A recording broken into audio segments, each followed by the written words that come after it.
The Indian knowledge system represents a vast, sophisticated tapestry of intellectual traditions, pedagogical models, and ecological wisdom that has evolved over millennia.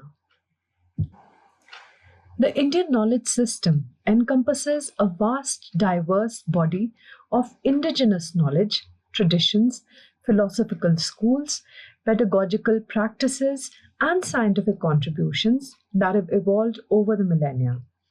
Rooted in deeply reflective epistemologies and spiritual cosmologies, IKS represents a holistic worldview where education is intrinsically linked to the moral, intellectual, ecological, and spiritual dimension of human life.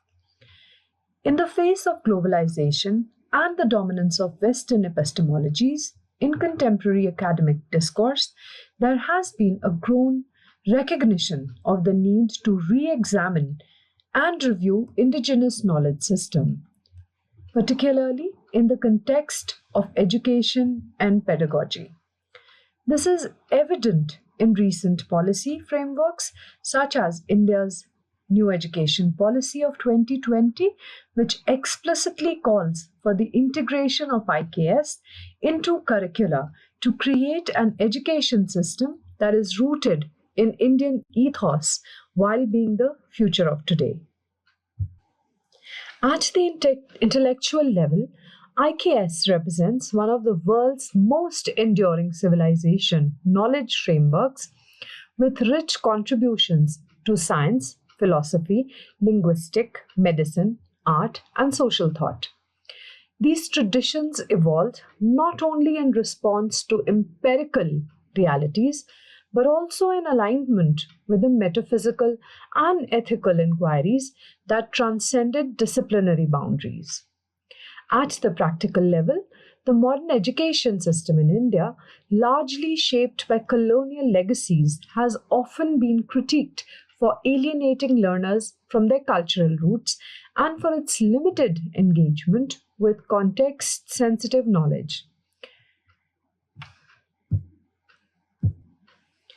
The Indian knowledge system is a term that encapsulates a wide array of indigenous, intellectual, cultural, scientific, and philosophical traditions that have been cultivated and transmitted in the Indian subcontinent over several millennia. It is not a singular or a monolithic entity, but rather a constellation of interrelated domains encompassing metaphysics, epistemology, logic, nyaya, ethics, niti, medicine, Ayurveda, astronomy, Jyotisha, architecture, Vastu Shastra, performing arts, the Natya Shastra, agriculture, linguistic, that is the Vyakaran, and the spirituality. Unlike modern compartmentalized disciplines, IKS is characterized by its integrated and holistic orientation.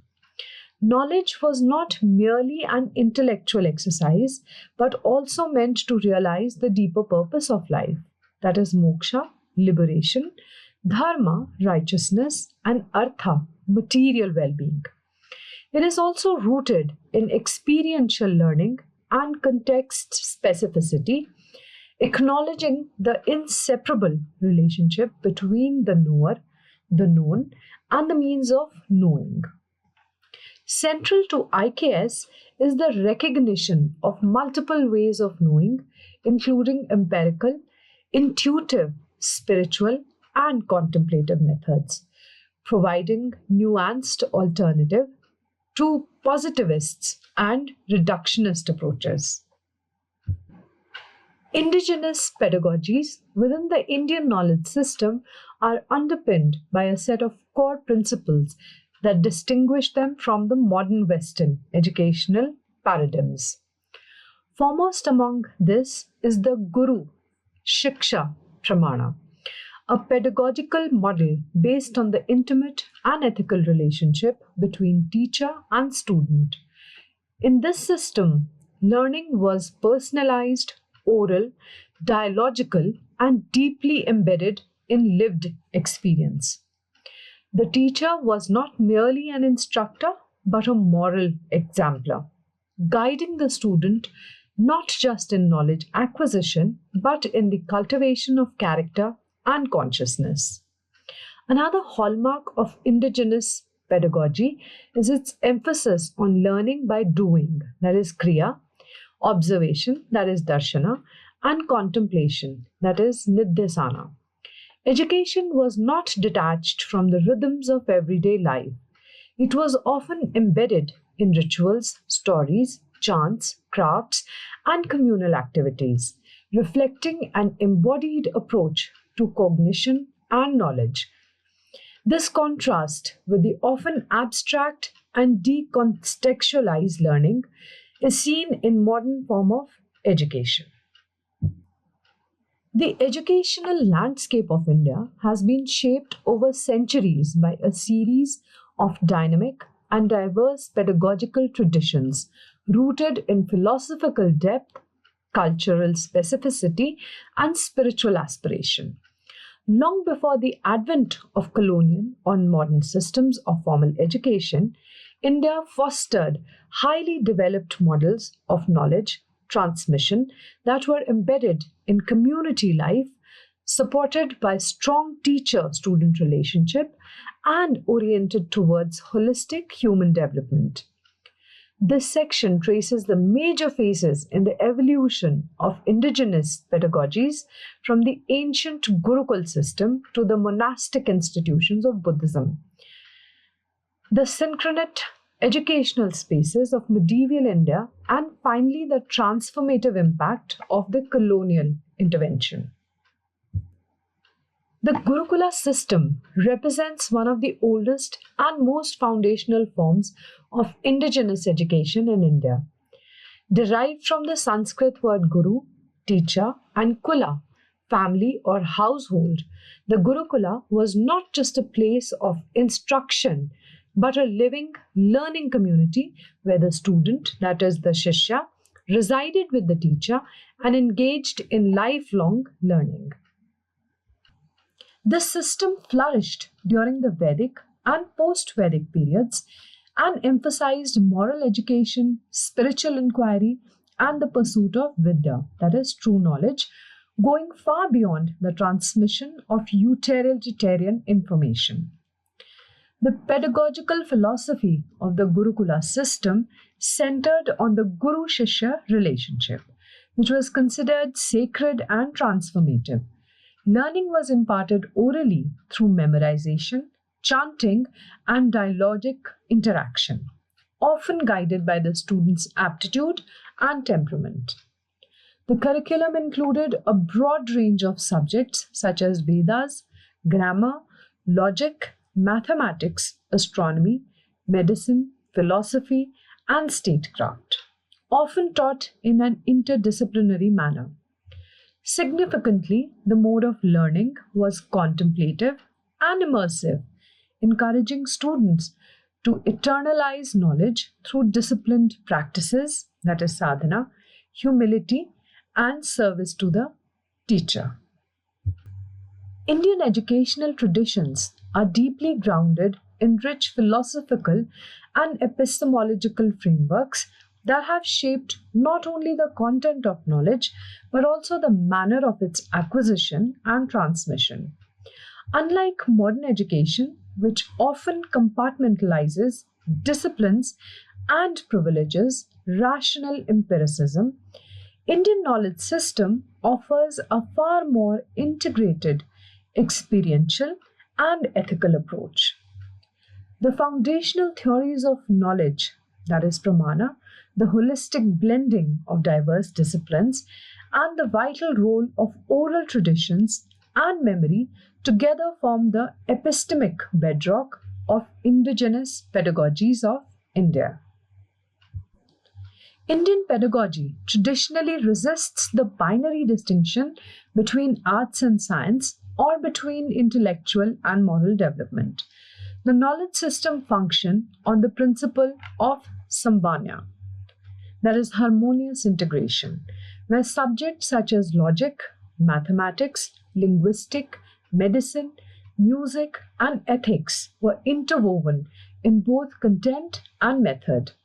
This integrated model stands in contrast to the siloed disciplines of modern academia and promotes a broader conception of learning as an unfolding of one's full potential, intellectually, morally, emotionally, and spiritually. Take, for example, the Shilpa Shastra and the Natya Shastra, the ancient treatises that demonstrate how art, architecture, music, and performances were not treated as mere aesthetics but as vehicles of cosmic principles and ethical education. Similarly, Ayurveda was not only a science of health but also a philosophy of life, closely tied to ethical conduct and ecological balance. Mathematics and astronomy were developed alongside metaphysics and ritual sciences, illustrating an educational ethos that celebrated complexity and synthesis rather than simplification. A striking feature of the Indian knowledge system is its reliance on oral transmission as the primary mode of education for centuries. Long before the widespread of use of written texts, India developed elaborate methods for preserving and transmitting complex bodies of knowledge through speech, sound, and memory. This was particularly true for the Vedic tradition, where sacred texts were recited with remarkable phonetic precision and passed down verbatim across generations. Orality was not simply a constraint of pre-literate society, it was a deliberate epistemological choice that underscored the importance of embodied cognition. The act of listening, that is Shravana, reflection, that is Mana, and deep internalization, formed the trade of learning, emphasizing the true knowledge must pass through stages of reception, contemplation, and realization. Mnemonics, rhythmic recitation, ritual performance, and storytelling were some of the pedagogical tools employed to encode and transfer knowledge. The pedagogical foundations of the Indian knowledge system reflect a nuanced understanding of human development, cognitive growth, and ethical formation. Traditional Indian education was not simply about the transmission of content, it was about the cultivation of wisdom, character, and holistic awareness. These systems emphasized personalized learning, dialogue, experiential understanding, and integrated thinking.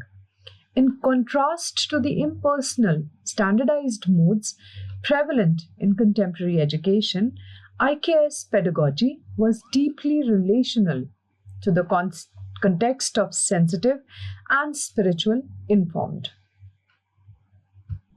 Coming back to the Guru Shishya Pramana, now that formed the cornerstone of traditional Indian pedagogy, a unique teacher-disciple lineage that served as both an educational model and philosophical ideal. Unlike modern classroom structures, this relationship was intimate, immersive, and transformative. The Guru was just not the conveyor of knowledge, but of moral exemplar again. And this model of pedagogy fostered a deep bond that extended beyond intellectual instruction to include emotional, ethical, and spiritual development.